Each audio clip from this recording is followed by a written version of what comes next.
Olhar a concentração de quem está aqui para vos falar. No caso, hoje o exórdio é feito por mim, Leandro, e a palestra por Valdenísio, que está ao meu lado. Como também pode atrapalhar nos demais trabalhos da casa, a consulta, o passe, a desobsessão. Então agradecemos a gentileza de vocês. Na noite de hoje a gente vai tentar bater um papo, e não propriamente uma palestra. Então a gente vai ter um tom assim mais de bate-papo mesmo, de conversa. E aí eu vou falar para vocês coisas diferentes do que se poderia esperar para um exórdio. A gente tem dentro de cada um de nós alguns conceitos formulados. E aí, para mim, aquilo é a minha verdade. Logo, não é uma verdade absoluta, não é uma verdade para todos. Exemplo, de repente eu tenho um conceito que o político fulano é honesto, e para a grande maioria de vocês é o oposto, ele é desonesto. Então a minha verdade, ela é relativa, é só minha. A de vocês também é relativa, é de vocês.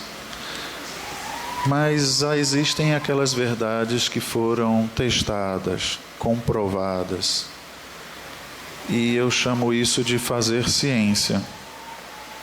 Nós temos um físico muito conhecido chamado Isaac Newton. E Newton, após testar vários conhecimentos, ele chegou à conclusão de que aquilo ali era uma verdade absoluta, uma lei da física. E a primeira lei de Newton é quanto ao repouso.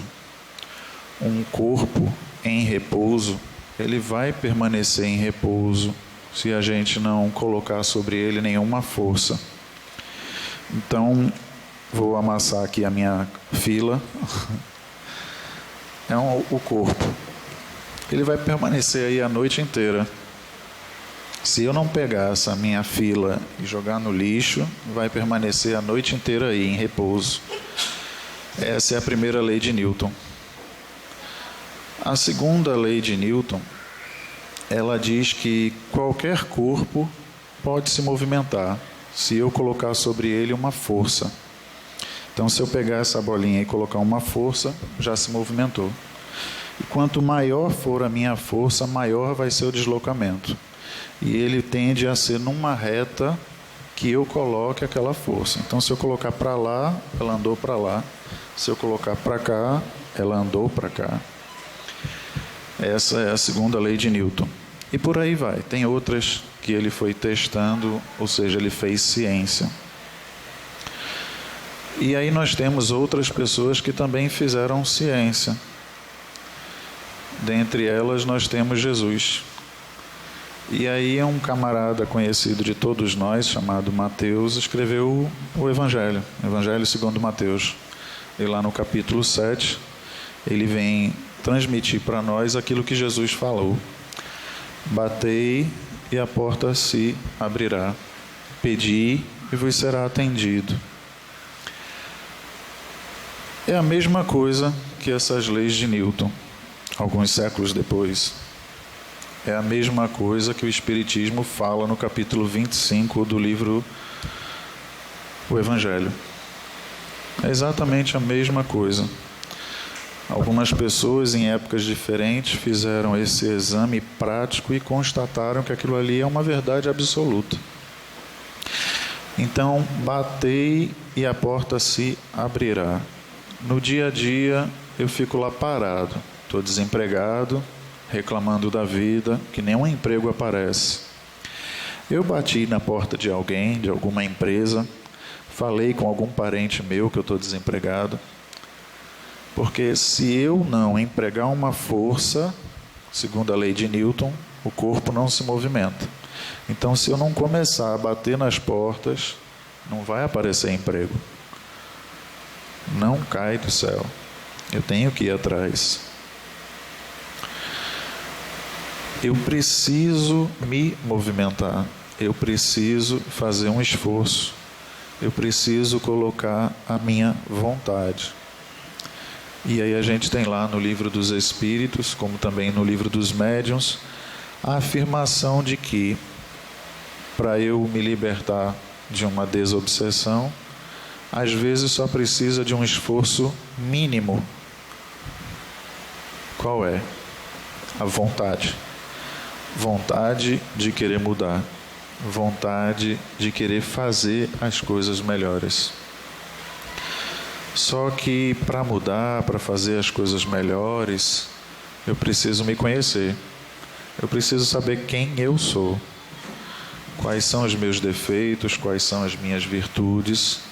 Só assim, me conhecendo, é que eu vou colocar e imprimir uma força sobre o corpo, uma vontade sobre mim e modificar quem eu sou. Chico Science tem uma música que diz a mesma coisa, e é no século atual. Um passo à frente e a gente não está mais no mesmo lugar. É o mesmo procedimento. Eu posso pegar pessoas diferentes de diversos séculos. É interessante, né? Aí eu chego à conclusão de que isso, na verdade, é uma lei de Deus. Se eu não me esforçar, eu não vou mudar. E aí eu reclamo da mini saia da minha namorada. Eu namorei com uma menina que só usa mini saia. Eu fico morrendo de ciúme dela.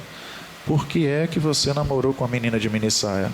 Namorasse com uma de saia longa, aí você não teria ciúme. Ou imprima uma vontade sobre esse seu defeito, vamos dizer assim. Comece a trabalhar dentro de você que a roupa dela não necessariamente vai marcar a personalidade moral dela. Não é porque ela veste uma mini saia que ela é uma garota que não mereça o teu respeito, que ela não é uma garota que não vá honrar com o compromisso do namoro. É interessante a gente começar então a se analisar. E eu falei já 2 vezes, se analisar. Terceira, me observar. Quarta, tomar conta da minha vida. Mas a gente adora observar a vida dos outros. Tomar conta da vida dos outros. Você viu fulano, o que ele está fazendo? Você viu ciclano, o que ela está fazendo? Olha a roupa dela. Olha, fulana está conversando muito com o marido de ciclana. Aí tem, viu? Vamos parar de tomar conta da vida dos outros. Vamos tomar conta da nossa vida. Vamos parar de estar falando da vida dos outros, porque isso é um chama obsessor danado para o nosso lado. Vamos começar agora a nos esforçar para olhar a nossa vida. Quem o Leandro é? O que eu preciso fazer para me melhorar? Quais são meus defeitos? Quais são as minhas virtudes? Aonde é que eu tenho que imprimir uma força para sair do lugar? É disso que cada um de nós precisa. Vamos fazer agora a nossa oração para que a gente possa passar a palavra ao nosso amigo palestrante de hoje, Valdenísio. Pai amado, de infinita bondade e misericórdia, rogamos a Ti, Senhor, a permissão para que nessa noite a gente possa conversar com todos aqueles aqui presentes, encarnados e desencarnados, que possamos atender a Tua vontade, Pai, preenchendo os espaços vazios que existem em nossas mentes com o conhecimento necessário para nos auxiliar, nos modificarmos, nos tornarmos criaturas melhores hoje, para termos um mundo melhor amanhã. Essa construção já entendemos que é necessária e deve ser feita por cada um de nós. Preciso modificar a minha conduta. Cada um precisa modificar a sua conduta. E sendo assim, Senhor, rogamos a Ti e aos benfeitores espirituais que nos auxiliem nessa caminhada, para que possamos tomar um rumo certo no destino que precisamos alcançar. Que assim seja.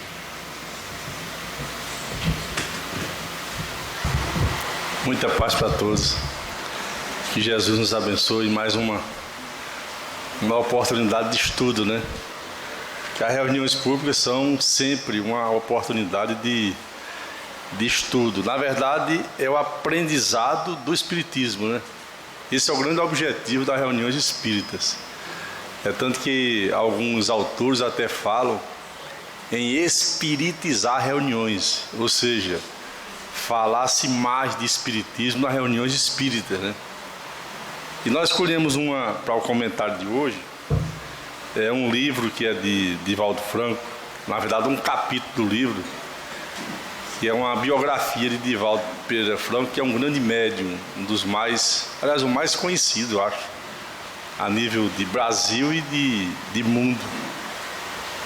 E já com idade bem avançada e com um trabalho extraordinário que ele realizou e realiza, ainda mantém em Salvador, na Bahia. E tem uma senhora que escreveu uma biografia dele, uma das primeiras, que tem várias biografias já, é Altiva, o nome dela, Altiva Glória, e ela intitulou o livro de O Peregrino do Senhor, o Peregrino é Divaldo. E tem um capítulo, que é o 23 desse livro, que conta que ele participava semanalmente, lá em Salvador, na Bahia, de uma reunião pública, como essa que nós estamos aqui.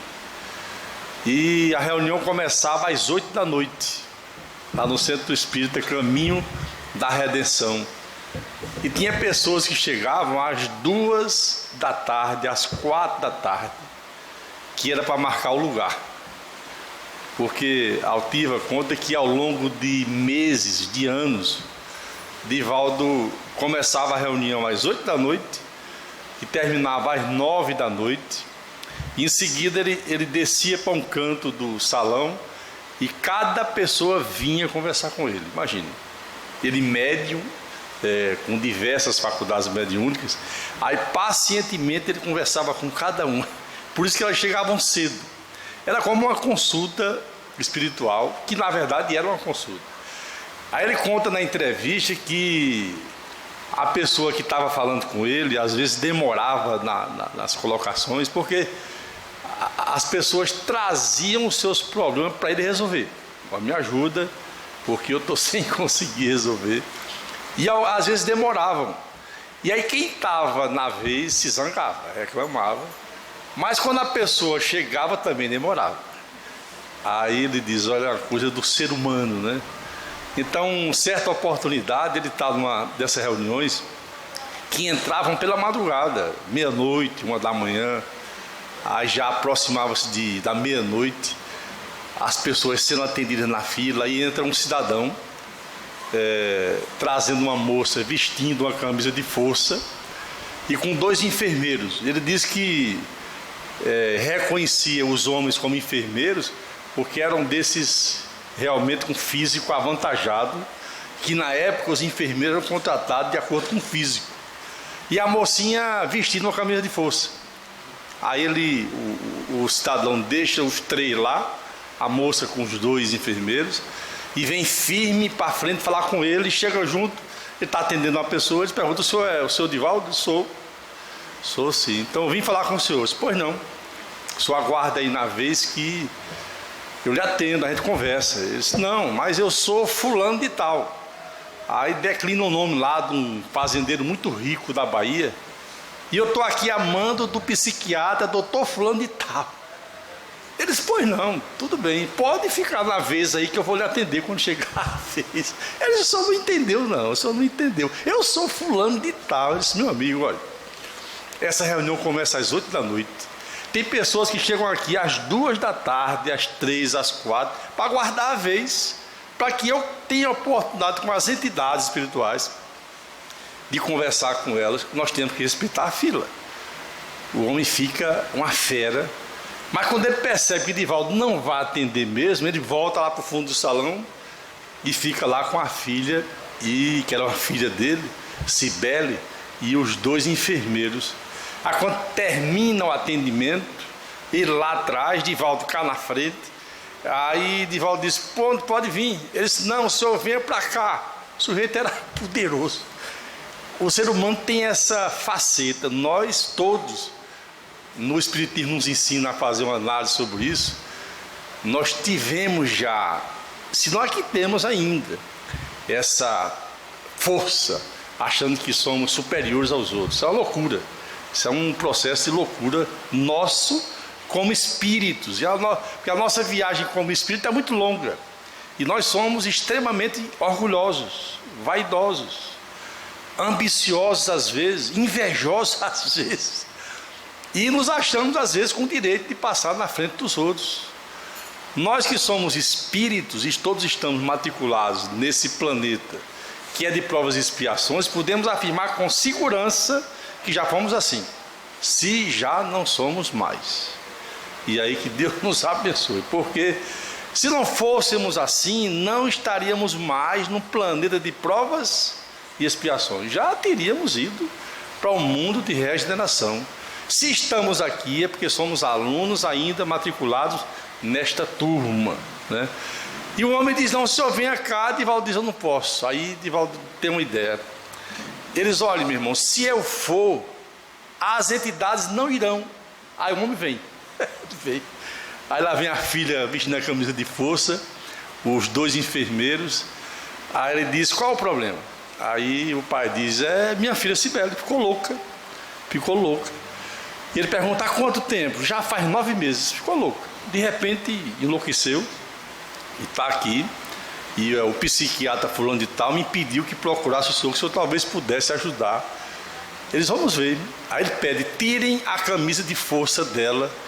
Aí o pai diz, eu não tiro, porque olha, ninguém vai segurar, o pai da moça, ninguém segura. Se tirar a camisa de força, ela vai quebrar tudo isso aqui. Aí Divaldo diz no livro, na entrevista, olha, se quebrar não tem problema, está tudo pago já, mas ela na camisa de força eu não atendo. Aí os enfermeiros chegam juntos, senhor Divaldo, não tire a camisa de força, porque ela tem uma força tremenda, ela vai quebrar tudo aqui mesmo. Nós não vamos conseguir segurá-la. Eles, eu não atendo com a camisa de força, nem tirar a camisa de força. Porque algumas pessoas médiuns que adotam esse comportamento, e a mediunidade, na verdade, atormentada, elas têm uma força tremenda. Doutor Cido mesmo, nós temos relatos que fizeram já várias vezes na casa dele em Olinda, quando ele atendia lá, de pessoas chegarem assim amarradas e chegarem contidas, atormentadas, espíritos violentos, e ele simplesmente dizer, venha, e a pessoa mansamente o acompanhar. Isso é um resultado da força moral do indivíduo, é um resultado do trabalho realizado por nós. Nós podemos também realizar isso, se tivermos confiança, conhecimento e tivermos, vamos dizer assim, a força moral. Porque a única autoridade que nós temos sobre os desencarnados é a autoridade moral. Não há posição social, não tem nada a ver com a raça, não existe, nem com a profissão. É a autoridade moral. E a autoridade moral é aquilo que nós somos no campo moral. Aí cada um sabe mais ou menos como é que vai construindo esse campo moral. O grande objetivo do Evangelho é que a gente seja capaz de nos transformar nesse campo, o campo moral. Aí Divaldo diz, com a camisa de força eu não vou atendê-la. Aí os enfermeiros, o pai vai lá para o fundo, e os enfermeiros tiram a camisa de força e correm para o fundo do salão. A moça que está, na verdade, incorporada, Divaldo nessa altura já via a moça e via o espírito que estava agindo sobre ela. Tem médiuns que têm várias faculdades mediúnicas como ele, e tem essa possibilidade, olha para o indivíduo e já vê às vezes o quadro espiritual que o cerca. Ele via o espírito que estava gerando aquele problema na menina, e aí ela avança para ele, ele não se mexe, e ela para, e ele diz para a moça, olhando a moça, meu irmão, você é um covarde. Divaldo dizendo para ele, porque na doutrinação, conversar com o espírito, às vezes o espírito não quer conversa, ele precisa ser provocado ao diálogo. Aquele ali, ele entendeu que era preciso provocá-lo ao diálogo, porque no diálogo, como é feito nas doutrinações aqui, é que dá-se a grande ajuda, raciocínio. E aí o pai, voltando, que ele vê que a filha não quebrou nada, senta-se junto, e Divaldo diz, meu irmão, você é um covarde. Ele diz, meu, sou Divaldo, não é irmão não, é minha filha Cibele. Mas ele está falando com o indivíduo, o espírito, o homem, o rapaz. E aí o rapaz se apresenta e diz, meu nome é Celso. Pergunta se ele lembra de Celso. Aí o velho está sentado próximo, escutando. Pergunta a ele se ele lembra de Celso. A minha mãe tomou ele para ser o meu padrinho. E no berço de morte da minha mãe, eu tinha 13 anos, ela me entregou, confiou a ele para que ele me educasse. Ele nunca me mandou para uma escola. É Celso contando a história e através da moça, através da médium, como fazemos aqui, a gente ouve frequentemente, aí a médium que está agindo, e ele nunca me mandou para uma escola. Ele tem uma casa comercial, e ele me colocou para trabalhar das 5 da manhã às 10 da noite. Eu não sabia nem andar na rua, porque era de domingo a domingo. Eu tornou-se um escravo, um escravo. Nunca me pagou nada. De volta escutando, né? E outros detalhes mais que ele contou da relação com o cidadão, mostrando uma coisa interessante, que a obsessão, ela é sempre o resultado de uma atitude nossa. Nós não somos obsediados por acaso, não existe isso, não existe. A gente pode ir na padaria comprar um pão, e lá na padaria a gente encontra com algum defunto, desencarnado ali, que agrada-se da nossa energia, do nosso fluido, e nos acompanha. Pode acontecer. Nos conheceu ali na padaria comprando pão, porque em todo canto eles estão. Essa criatura que passa a nos acompanhar, convencê-la a nos deixar é fácil, porque ela não tem ligação conosco. É alguém que apenas encontrou uma espécie de agasalho, uma companhia. É fácil de afastar. Mas aquele ou aqueles a quem nós fizemos muito mal, aí é preciso realmente um trabalho maior. E muitas vezes não é resolvido numa só encarnação. Não é resolvido. A casa espírita ajuda tremendamente, muito. Mas a necessidade que a gente aprende na codificação espírita é de mudança de atitude. E o nosso grande problema ao longo dos séculos que nós estamos caminhando é conseguir mudar o pensamento e mudar a atitude. Esse é o nosso grande problema. Porque eles dizem uma coisa clara, olha, a senha mágica, a senha importante é a caridade. A questão é, nós somos caridosos? Veja, cada um pode analisar por si. Porque a caridade, eu gosto muito de repetir esse ponto que é do Evangelho.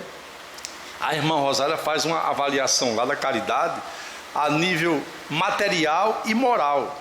E ela diz, a caridade material é mais fácil de ser realizada.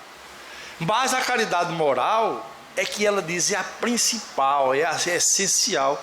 E o que é a caridade moral? Perdoar ofensas, aceitar o outro como ele é. Esse comportamento tem sido a base dos nossos problemas. Então, às vezes, a obsessão não é nem do passado, já é desta própria encarnação. É por isso que o Espiritismo, com essa mensagem belíssima, ela nos leva sempre ao movimento.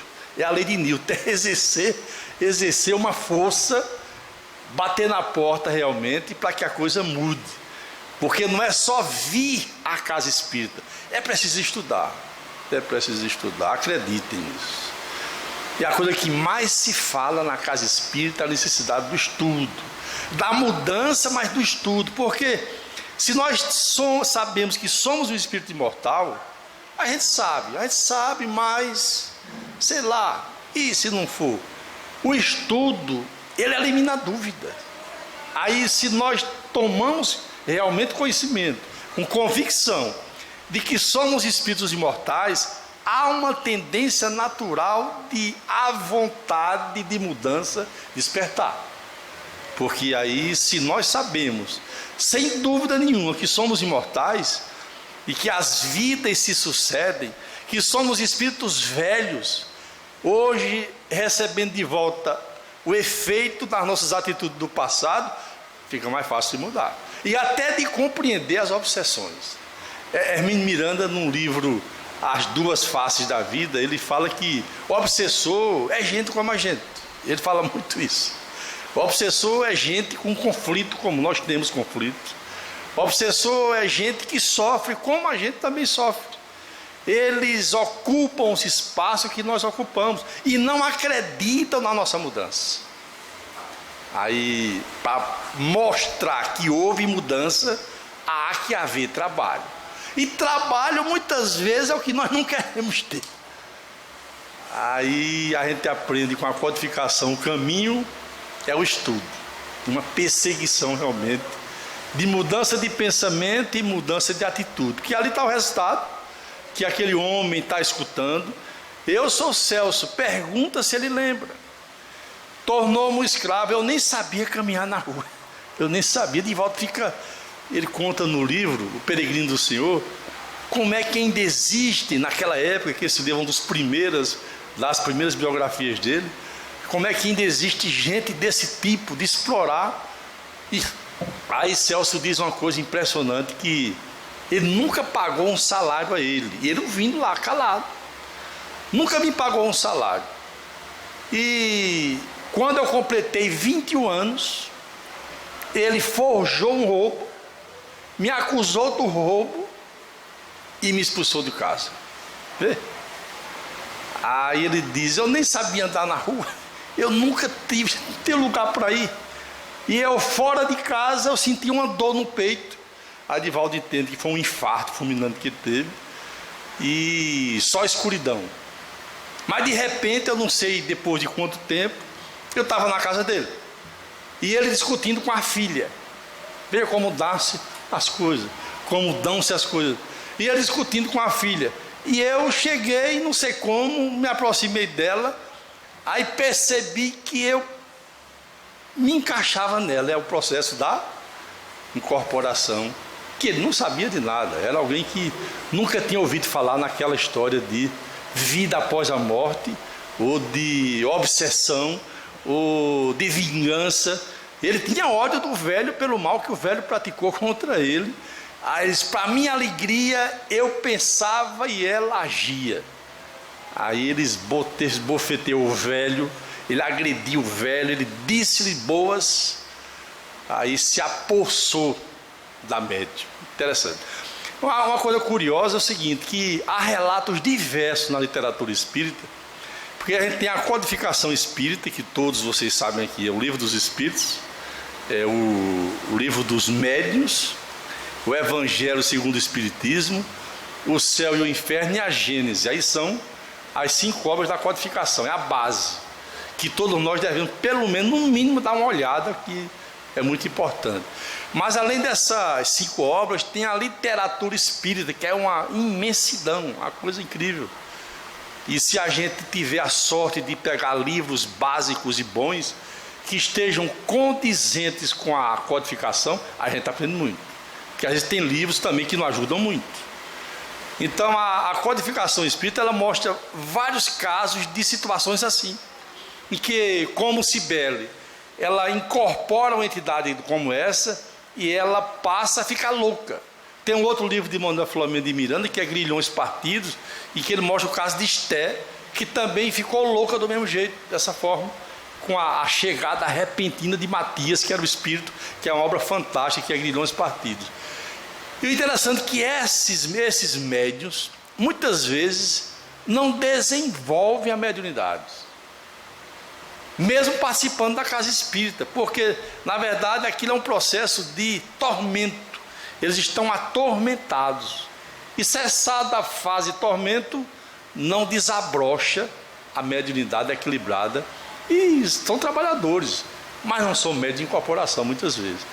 Mas Cibele, ela sofre todo aquele processo durante 9 meses, e sofre muito, porque é a ação de uma entidade que há uma incorporação física, porque na obsessão que Allan Kardec mostra no Livro dos Médiuns, ele mostra a obsessão em 3 fases. A obsessão simples, que é aquela fase inicial, em que o espírito é como se tentasse um acesso, tentasse um contato, e o médium pode reagir. Médium qualquer pessoa, qualquer um de nós, não é o médium espírita na mesa espírita, que também é, Mas é um médium de qualquer pessoa, de qualquer região. Então a obsessão simples é como um primeiro contato, é uma tentativa, é um convite. E o médium que somos nós podemos recusar. E às vezes nós estamos, eu gosto muito de falar num exemplo, que imagina uma dona de casa que está cuidando dos seus afazeres, e de repente ela vê um pensamento grosseiro, que se ela analisasse, ela ia ver que aquele pensamento não é dela. É uma coisa que vem de fora. Ela pode reagir assobiando, cantando, orando, se for o caso, que é a coisa mais importante, e aí não dá-se a ligação. Essa é a tentativa da obsessão simples. Mas no outro estágio, Allan Kardec coloca que é a fascinação. Aí é quando o espírito bateu e encontrou receptividade. Aí a fascinação é bem mais difícil. E eles ensinam uma coisa impressionante, é que a fascinação é uma das fases mais frequentes entre nós espíritas. Porque o médium fascinado, ele pode apresentar-se de 1000 formas. As pessoas podem perceber, mas ele não percebe o ridículo. A fascinação, essa fase da obsessão, eles ensinam, é a fase mais difícil de ajudar o médium. Porque a vaidade é que, vamos dizer assim, apoia o processo. E tem a fase seguinte, que é a subjugação, que é o caso de Cibele, a subjugação física. É quando o espírito age mesmo sobre o físico. E pode acontecer conosco. Pode acontecer. Então, no caso dele, aconteceu. E aconteceu, veja que interessante. Olha, foi o pai que cometeu o erro. Como é que a filha vai pagar pelo pai? Não está errado isso. A menina com seus, sei lá, 15 anos, 16 anos, é o mesmo caso de Esté e Grilhões Partidos. Matias quer se vingar do pai de Esté, mas ele não consegue, ele corre para dar chute no pai de Esté quando ele encontra, mas passa direto, que a gente vê como aquele filme que passou aí, mostrou muito isso. O espírito com o perispírito, o pai de Esté, no caso de Grilhões Partidos, nem sentia aquela tentativa dele de agressão. Mas com Esté ele conseguiu e transformou-a numa louca. Esté, que era uma deusa grega, como dizia Manuel Filomeno de Miranda, daqui a pouco uma moça da cabeça raspada, desdentada pelo supapo que levava nas clínicas. E aí se pergunta, mas que negócio é esse? Por que é que a menina pagou pelo pai? Pode isso, tem lógica. Aí a gente vê lógica quando Manuel Filomeno de Miranda, ele mostra aquele mesmo agrupamento de pessoas, que é o pai de Esté, a mãe de Esté, o próprio Matias, que é o obsessor, a própria Esté, reencarnados em Lisboa, em Portugal, porque a história se passa aqui no Brasil. Aí você vai ver a equipe lá no passado. Sabe quem era a pessoa mais má? Era Esté. Aí sabe a quem ela mais perseguiu? Ao Matias, que agora era o obsessor. Então um caso semelhante deve ser o caso de Cibele. Não é por acaso que ela passa por aquele processo. Então a mediunidade, ela não é o problema é o comportamento do médium, a responsabilidade que nós assumimos. Ah, mas tem solução? Claro. E qual o caminho mais próximo para a solução? A mudança de pensamento e a mudança de atitude. Os espíritos ajudam muito, afastam 1, afastam 100, 1000, mas se nós não mudamos, vem o outro e assume o lugar. Coisa mais simples do mundo. Jesus que ensinou isso no Evangelho. E aí Divaldo conversando com o Celso, que a conversa é uma tentativa de convencimento, mas o Celso está zangado. Divaldo fala em perdoar, não perdoa, tal. Isso é muito comum nessas tentativas. E aí ele vai por um outro caminho para tentar atingir o coração do Celso. Aí pergunta pela mãe dele. Normalmente quando se fala na mãe dessas criaturas há uma reação diferente, que a mãe é uma coisa muito especial, interessante. No processo de doutrinação, as mães sempre ocupam um lugar especialíssimo, é um negócio incrível. Lembrar da cozinha, lembrar das conversas na cozinha, lembrar da atividade da casa, mexe. E aí ele diz, minha mãe, poxa, minha mãe, mas rapaz, eu nem lembrei, cadê minha mãe? Pois é, Ele disse, ela morreu? E se você não encontrou? Não, eu nem lembrei dela. E você gostaria de encontrá-la? A resposta sempre é, mas claro. Aí Divaldo conversa com ele e o convida a orar um Pai Nosso. Aí vai orando o Pai Nosso e Divaldo vê entrar uma senhora desencarnada, é a mãe de Celso. Aí quando termina o Pai Nosso, ele vê a mãe, aí larga a moça e cai nos braços da mãe. A moça vai caindo, Divaldo segura. Aí começou o socorro para Cibele. Vê como se dá. Mas vem o socorro da mãe com a equipe espiritual e levaram o Celso para algum ambiente no mundo espiritual. E é sempre assim, as desobsessões se dão através de ajuda, porque o objetivo é ajudar o conjunto, não é ajudar um lado. É por isso que quando nós fazemos o evangelho lá, nunca devemos pensar em fazer o evangelho para expulsar o obsessor, nunca. Porque os obsessores são gente como a gente, como diz Hermínio Miranda. Eles têm conflitos como nós também temos. Eles às vezes sofrem muito mais do que nós. Nós devemos orar por eles, orar, pedir a Deus que nos ajude. É uma questão de caridade, porque o pai fica realmente impactado com aquilo. Aí a menina reconhece ele, que ela não reconhecia, diz, papai, eu estou morrendo de fome. Aí Divaldo disse, olha, eu vou lhe dar um presente. Aí dá a ela o livro dos médios e pede a ele, leve-a, dê-lhe um jantar reforçado e volte com ela. A partir daí ela passa a frequentar a casa espírita, e o velho também. Aí Cibele vai para os grupos de mocidade, era jovem ela começa a estudar o espiritismo, aí começa a aprender sobre o evangelho, e o tempo vai correndo e o pai acompanhando. O pai presente, vindo para a casa espírita, que a casa espírita é uma coisa extraordinária, se nós entendemos a casa espírita. Porque além da ajuda espiritual que nós recebemos aqui, há um campo de aprendizado muito vasto, é uma escola. A questão é nós entendermos como é que funciona a casa. Ao longo do tempo, a Cibele chega junto de Divaldo e diz, tio, que chamava de tio, arranjou namorado. Estou preocupada porque papai não sabe. Ele diz, muito bem, mas sua mãe já sabe? Ela diz, já. Então ele sabe. E é quando a mãe sabe, o pai sabe. Ele fica fazendo que não sabe, mas ele sabe. Aí o namoro progride para o noivado. E um dia aparece o Celso de novo na frente de Divaldo e diz, eu vou reencarnar. Aí Divaldo diz, que bom, pai, que bom. Celso, o obsessor. E você vai reencarnar através dela. Esse Virgem Maria, vai começar tudo de novo. Veja como é, porque o Celso foi explorado pelo pai de Cibele. Agora vai ser o neto do velho, vai ser o herdeiro da fortuna que ele ajudou a criar. Vê como é que funcionam as leis divinas. Nas nossas casas é a mesmíssima coisa, acreditemos nisso. Não muda. O irmão X fala uma história interessante de um barqueiro em um rio, que era um rio caudaloso, e esse barqueiro, ele vivia de atravessar as pessoas de um lado para outro do rio.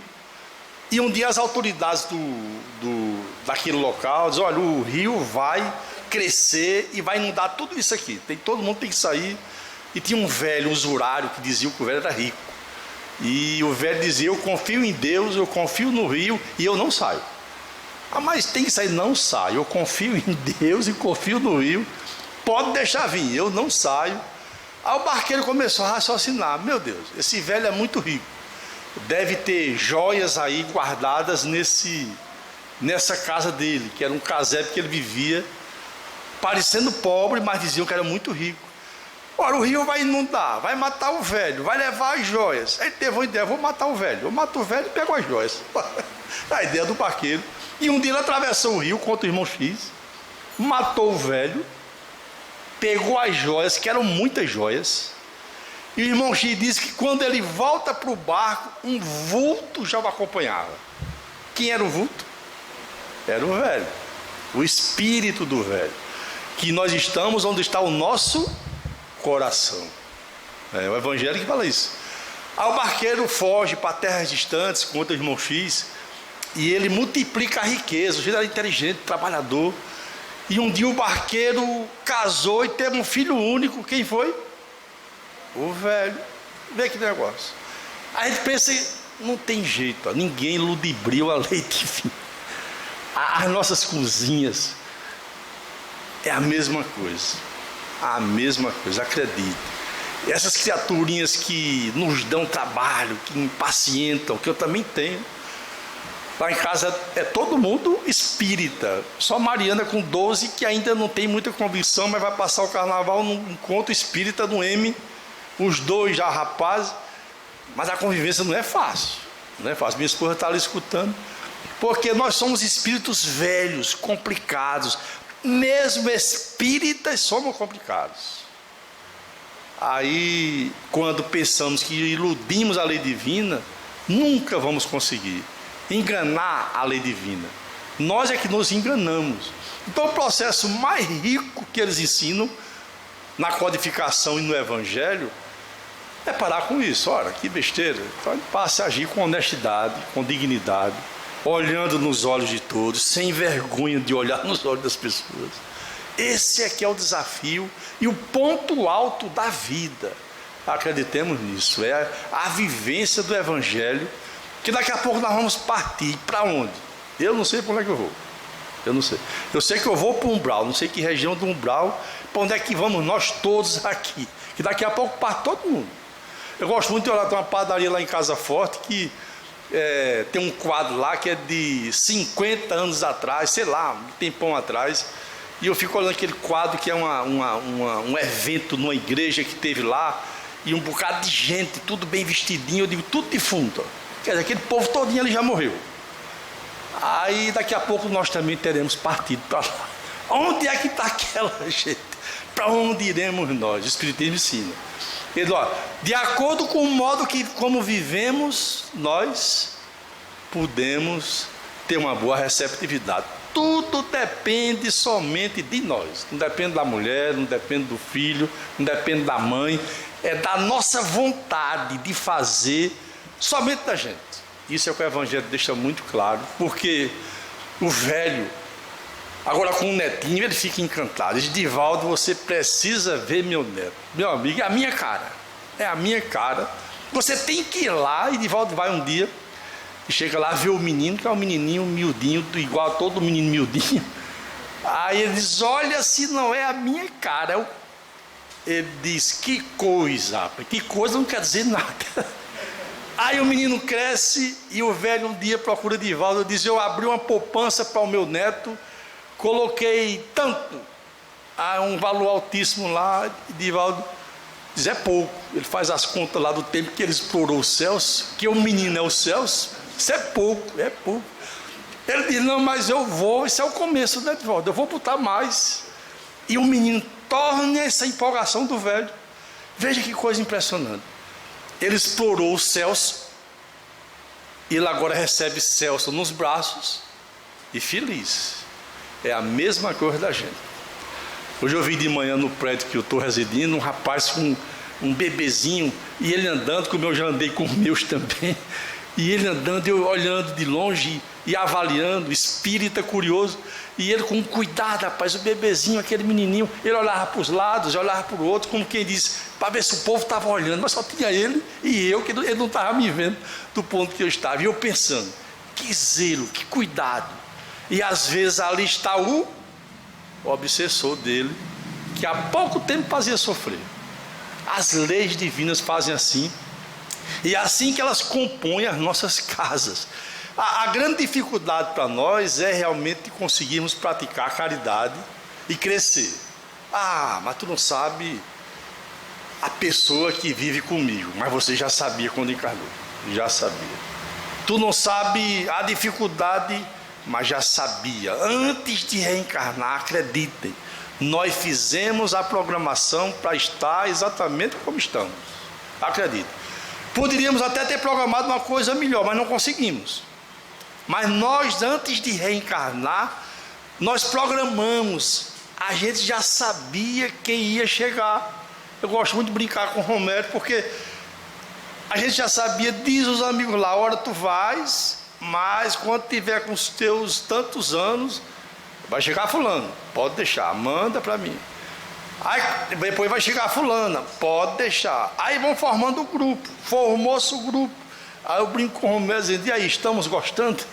O grupo formado, o campo de trabalho bem colocado, mas há uma programação, porque Celso, que era o explorado, agora é o neto querido, feliz, o velho está muito feliz, porque está realizado, é avô. E um dia ele pergunta a Divaldo, esse menino me conhece? Esse menino me conhece, ele já crescendo o menininho e correndo pela casa. Ele diz, mas por quê? Esse não, ele me conhece. Você sabe que ele me conhece, você não quer dizer. Mas porque isso não é... Os espíritos, quando vão reencarnar junto de nós, explica Divaldo, normalmente eles fazem um estágio junto da gente ali, passa um tempo, deve conhecer, não, ele me conhece mais. Por que você diz isso? Porque ele, às vezes, ele bota a mão na cinturinha assim, olha para mim de um jeito, como quem diz, eu te conheço, meu velho. É a mesma coisa dos nossos ou das nossas no ambiente que nós estamos. E agora o que fazer? Ter vontade e segurar na charrua e levar adiante, independente daqueles que não acreditam em nós. Mas se nós nos deixarmos levar pelos olhares que nos desanimam, ou pelas atitudes, ou até pelos comentários, é uma bobagem. Nós devemos marchar firme, porque daqui a pouco, desencarnados, seremos nós diante de nós mesmos. Porque não vamos encontrar um velhinho barbudo, nem uma equipe montada para nos julgar. Não vamos. Nós vamos encontrar a nossa realidade, a nossa identidade. Nós seremos aquilo e somos aquilo que somos capazes de construir. Não nos enganemos, porque a mudança, a prática da caridade, ela já gera uma grande ajuda enquanto estamos encarnados. Porque eles mostram, se você consegue mudar o pensamento e consegue mudar a atitude, você muda a energia em que está envolvido. Mudando a energia, você muda as companhias também. Porque no processo obsessivo, o meio mais seguro para que a gente resolva o problema é muito simples: atrair bons espíritos. Pronto, está resolvido. Veja, se o Dr. Bezerra de Menezes chegar na madrugada em nossa casa, qual a obsessão que fica? É difícil. Agora, como é que nós vamos atrair os bons espíritos? Aí começou o problema. Porque nós não vamos atrair com a prece, meu Deus do céu, não vai. Vamos atrair com atitudes. Aí, na medida em que demonstramos esforço, que é o que nosso irmão falava durante o exórdio, aí eles chegam junto. Nossos mentores, nossos amigos espirituais, que nós os possuímos, e muito, eles nos ajudam muito. Aí, com a frequência na vivência com eles, as coisas mudam. Eu gosto muito de lembrar um caso de André Luiz, que André Luiz é fantástico, as obras de André Luiz, através de Chico Xavier, e ele mostra eu já contei isso aqui, mas sempre renovo as pessoas, quem já ouviu me perdoe. Lá vai a mãe e o filho para a casa espírita, são médiuns, eles vão para a reunião mediúnica, é bem interessante. Está no livro Missionário da Luz. A mãe e o filho. E André Luiz comentou, observa uma coisa interessante, que os dois caminham pela rua em direção à casa espírita, e ao lado de cada um vai o obsessor bem instalado, bem acomodado, influenciando a mãe e influenciando o filho. Aí o mentor chama a atenção de André Luiz, que observe. E os dois, a mãe e o filho, vão fofocando, caminhando para a casa espírita, vão caminhando para a reunião mediúnica, estão falando mal da vida dos outros. Aí quando chegam na casa espírita, ali há um cordão protetor, como tem aqui, como tem nas igrejas que estudam também o evangelho, em qualquer templo, não é? Os espíritos não têm partido, os espíritos procuram pessoas, procuram espíritos para ajudar. Aí quando chega na casa espírita, entra a mãe e o filho, que são médiuns, mas os obsessores não entram, eles não têm permissão, aí ficam fora. Realiza o seu trabalho, os dois participam, conta André Luiz, no livro Missionário da Luz. E aí termina a reunião e a mãe e o filho retomam a rua, vão para casa. Aí os dois obsessores, que estão lá fora esperando, se acoplam facilmente, do mesmo jeito que quando vinham. A André Luiz fica observando, o mentor pede que ele observa, eles estão fofocando de novo. E agora estão falando mal do povo da reunião. Isso. É a atitude nossa que gera essa aproximação. Somos nós. Quer dizer, se houver uma mudança nossa, há uma mudança de companhia. Aí a mãe vai para sua casa e o mentor pede a André Luiz que acompanha o rapaz, que era casado, vai para a sua própria casa. E André Luiz observa uma coisa interessante. Quando ele chega em casa, como se fosse, tem na casa dele como se fosse um cordão de isolamento. Ele entra e o obsessor não entra. E aí o mentor pede a André Luiz, entre e observe. André Luiz entra e vê que ali mora uma mulher evangelizada. E ele não diz a religião não dela, está no livro lá. Ele não comenta se era espírita, se era católica. É alguém que vive o evangelho, é alguém que vive a caridade, é alguém que realmente exemplifica. Aí se a criatura exemplifica, ela gera em torno de si uma energia nova. E ela protege também o seu ambiente. Não é interessante isso? Então, um efeito prático, material, já agora, quando nós temos vontade de mudar. E naquilo que nós vamos conseguindo mudar, ora, parabéns, é uma maravilha. Toda a mensagem visa somente isso, acredita. Eu acho que é isso, o evangelho, a codificação, há tantas palestras que fazem. O grande objetivo é que nós sejamos capazes de entender e de mudar. Aí de voltar para casa, às vezes ainda atormentado, mas consciente. Poxa, eu vou mudar. E essa vontade, dizem os espíritos, ela já é muito válida para eles, que nos ajudam. A questão é, nós estamos preocupados com isso? Ora, o que é que eu devo fazer? Olha, vamos ler. Tem tantas obras boas, a codificação, tantos livros bons, como que eu citei aqui de Hermínio Miranda, fantástico, a obra de Hermínio Miranda é fantástica. Ele faz recuar no tempo, mostrando a imortalidade da alma, que nós realmente somos imortais, e o que nós já vencemos de obstáculos, mas que o maior obstáculo somos nós. Não são as pessoas que convivem conosco, não são. Eu encontrei uma mãe há pouco tempo, ela aflita, estava acompanhada dos pais, e ela dizia, olha, eu tenho um filho, e o meu filho é um homem sarrão, ele me agride, a mãe dizendo, ele me agride. Eu já tive que recorrer à polícia para tentar afastá-lo de mim. É tanto que ele mora com os meus pais, e os pais estavam juntos lutando.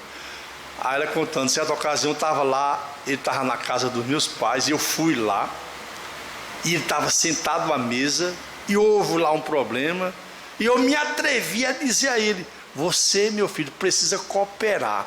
Ele partiu em cima de mim. Quer dizer, aquele encontro não é fácil de administrar. E não há quem explique a não ser a reencarnação, o espiritismo. Então as dificuldades que são plantadas junto de nós, se elas existem, é porque nós podemos vencer. Ou então Deus teria colocado sobre os nossos ombros um fardo superior às nossas forças. Será que Deus cochila? Eu acho que não. Então a doença, as dificuldades no dia a dia, elas são realmente um momento devem ser um momento de reflexão para a mudança. Mas se nós estamos na casa espírita, conhecemos a codificação, conhecemos muita coisa da literatura espírita e não conseguimos realizar essa mudança, de quem é a responsabilidade? Somente nós. É somente nós. Mas a vontade, Leon Denis fala muito sobre isso, a vontade é que move o homem. E nós podemos modificar, conhecendo bem como é, de onde viemos, por que estamos aqui e para onde vamos. Qual a vantagem de ser tolerante, de ser manso? Tantos exemplos que a história nos mostra de criaturas que renunciam a tudo, a si mesmas. As mães conseguem isso, de um modo geral. Elas renunciam a si próprias em favor da prole que as cerca e crescem, se agigantam. Porque a família muitas vezes, quando perde a mãe, ela se desarruma toda. Porque é como uma abelha mexa que estava ali, equilibrando. Nós podemos mudar, nós somos capazes. Eu mesmo estou numa arenga danada, viu? Não sei como é que vocês estão por aí, a dificuldade que estão enfrentando. A nossa arenga é grande, porque é no ambiente que nós estamos, mas é o nosso ambiente. É o nosso ambiente. E as lições são muitas, e as oportunidades são muitas. E o Evangelho de Jesus é a nossa bússola, é o nosso caminho seguro. Não só o Evangelho compreendido, mas o Evangelho vivenciado. Ou seja, nós sejamos caridosos. A caridade material, como a irmã Rosália explica, é a mais fácil, e a caridade moral, que é aquela que a gente perdoa ofensas e aceita o outro como ele é. E tem outros pontos mais que ela coloca lá como sendo a caridade moral, e que todos estão ao nosso alcance, desde que nós tenhamos vontade. Como será que está a nossa vontade? Né? A gente vem à casa espírita buscar o quê? A fenomenologia ou a vontade de crescer? Né? Está o Evangelho, estão livros aí maravilhosos que nós podemos nos alimentar com eles. E o carnaval aí, ó, excelente feriadão para pegar um bom livro e estudar e ficar livre da desarrumação do carnaval. É um convite. É o Evangelho de Jesus para nós espíritos imortais. O modo como estamos caminhando é responsabilidade nossa. E esses amigos, eles nos ajudam muito, conhecem nossos lares, conhecem nossas fraquezas e são sempre presentes no nosso caminho. Nós é que não damos atenção muitas vezes ao que eles tentam nos alimentar a nível de pensamento. A prece é um caminho seguro para o contato com eles. Então que eles continuem tendo paciência, nos ajudando, visitando nossos lares. Vão lá em casa também, que o negócio está prestando também por lá. E nos ajudem a superar essa dificuldade. Fazer a prece, irmão? Então vamos orar. Senhor Jesus, divino amigo, nós estamos muito felizes, Senhor, em aqui nos encontrarmos mais uma vez na casa espírita, com saúde e com vontade de mudar, Senhor. Permite que esses espíritos amigos sintonizem com nossas mentes e nos ensinem a viver com dignidade, com alegria e com muito amor a todos que nos cercam. Ampara também, Senhor, a todos os desencarnados aqui presentes, a toda esta comunidade, a todos os lares aqui representados. Derrama, divino amigo, as tuas bênçãos para o evento que agora se inicia, transcorra em paz. Assim seja. Vamos por finalizar essa primeira etapa dos trabalhos da noite de hoje. Que assim seja.